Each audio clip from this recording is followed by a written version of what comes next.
Hey everyone, it's Rachel Wolfson here at the Apex Dev Summit in Amsterdam. I'm doing a series of interviews for Web3 Deep Dive, and today I'm joined by Yaz El Hakim. He is the CEO and co-founder of VerifyEd. Hey, how's it going? Awesome. Thank you very much for having Yeah, me. thanks for joining us today. Pleasure. Wonderful. So we're going to be speaking all about VerifyEd today and also about the XRP or the RippleX accelerator program. That's right, yeah. Which Great. we were very proud to be accepted onto in the first cohort.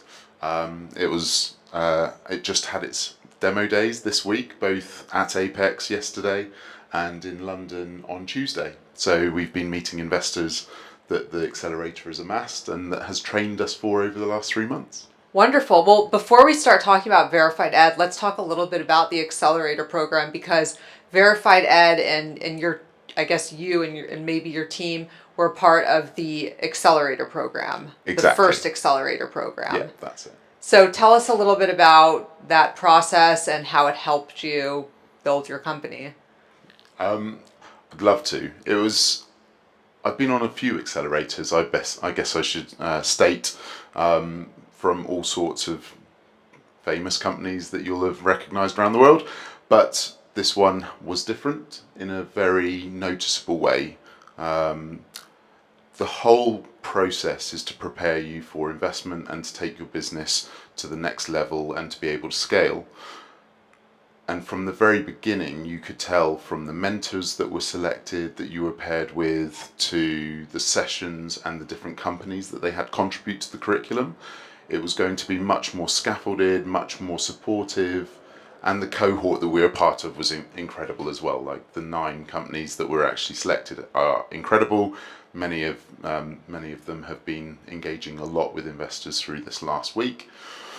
It ranged the activities from looking at your go-to-market to how you've actually prepared your materials to pitch coaching and getting us prepared to actually pitch to investors, whether that's in London on Tuesday or here on Thursday. All of that has been building to this culmination point, and then as alumni we'll continue to engage in the investor and founder community that is grown from it.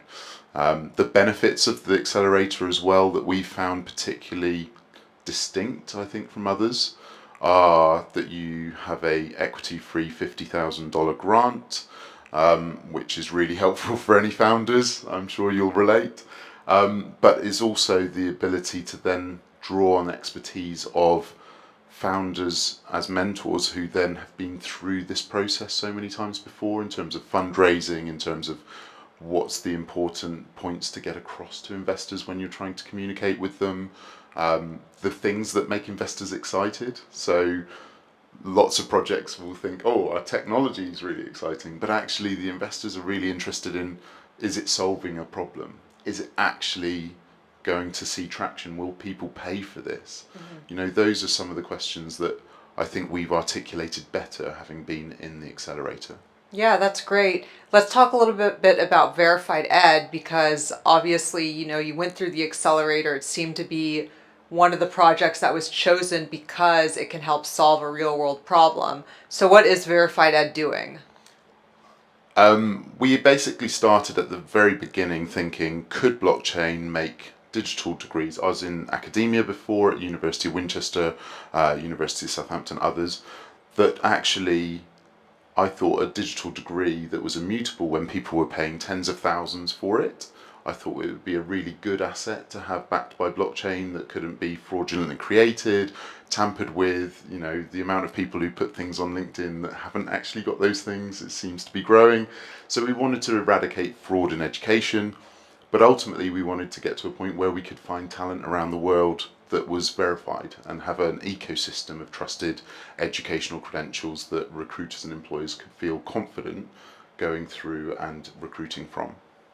So trusted educational credentials. So are you tokenizing these credentials and putting them on a blockchain network? So an institution like University College London or University of Middlesex that we're working with to issue credentials for, they are issued a wallet address that they can then make public to people who want to verify credentials in the future, so they can see the source of that information and that it's been issued from their public wallet.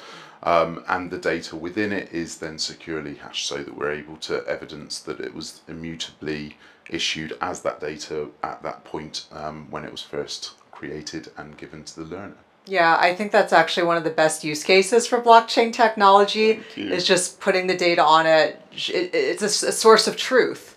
And that's what you guys are doing when it comes to educational credentials. So that's amazing. Thank you very much. I mean, that's what we've heard from lots of people. And the thing we were really, it's lovely to hear, thank you. It was actually, at the time, all the use cases seemed to be financial transactions. It was all financial. And I just thought there are so many assets in the world where trust is being eroded, from fake news to all sorts of other things. And actually there's a logic in blockchain that could bring trust back to society in that way. Definitely, and it's like what David Schwartz was talking about during the fireside chat I had with him, the rise of AI, with deep fakes and all this fake information. So putting data on a blockchain network to show that this data is real, it exists, it can't be tampered with is, what you're doing is a great example to prevent AI from tampering with that or, creating something that may be fake, but you can prove that it's not.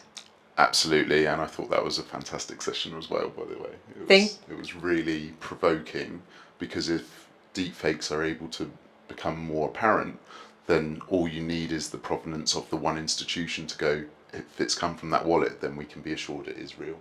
Right.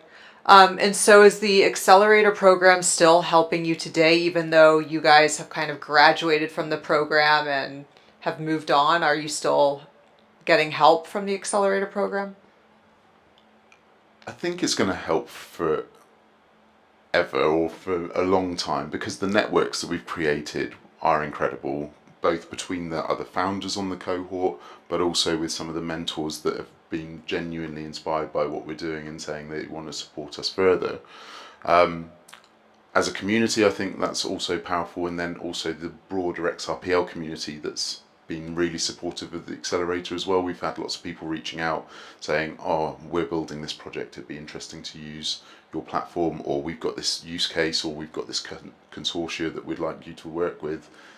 It's just been incredible seeing how many people have then come forward from that exposure and from that support.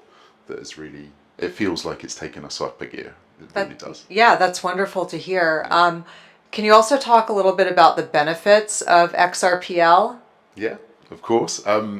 So I actually became inspired to get into the XRP ledger in particular because of a couple of individuals, one of whom you spoke to earlier, David Schwartz, and the other one is Vitsabind from Zoom Labs now.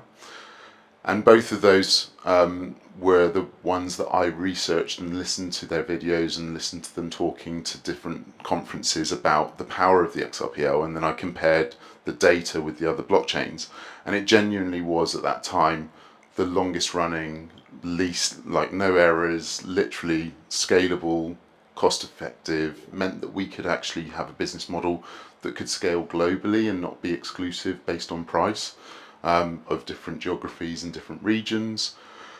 And I think also just the community itself, it literally, when you looked across, when I did research across the different community forums and I looked at what people were saying, I just found it so constructive, so collegiate, so collaborative and supportive as a community.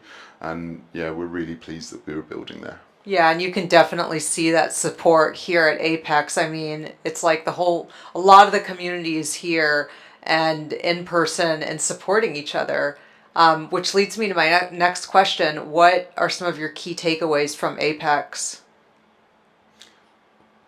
It's a really good question. There have been so many. I think from my perspective, I was blown away by the hackathon winners, the students that have been doing such incredible things in a very short period of time that looks really exciting, actually, areas of development. I think the look to the future that David Schwartz talked about in the keynote, looking at AMM, looking at the ability for decentralized identity to come onto XRPL as well with XLS40D. You know, there are some really exciting developments happening across, and also the work that Vitsa's doing at Zoom Labs, I think, has been really exciting as well with the sidechain and looking at other elements. Right, wonderful. Well, this has been great chatting with you. If our listeners want to get in touch with you or if they want to learn more about VerifyEd, how would they do that? The best place is probably on my LinkedIn profile, Yaz El Hakim, or they can get me on, I shouldn't give a mobile number away here, should I? But VerifyEd.io, they can get in contact with us and the team. Got it. Cool. Thank you so much. Thanks so much. Thanks.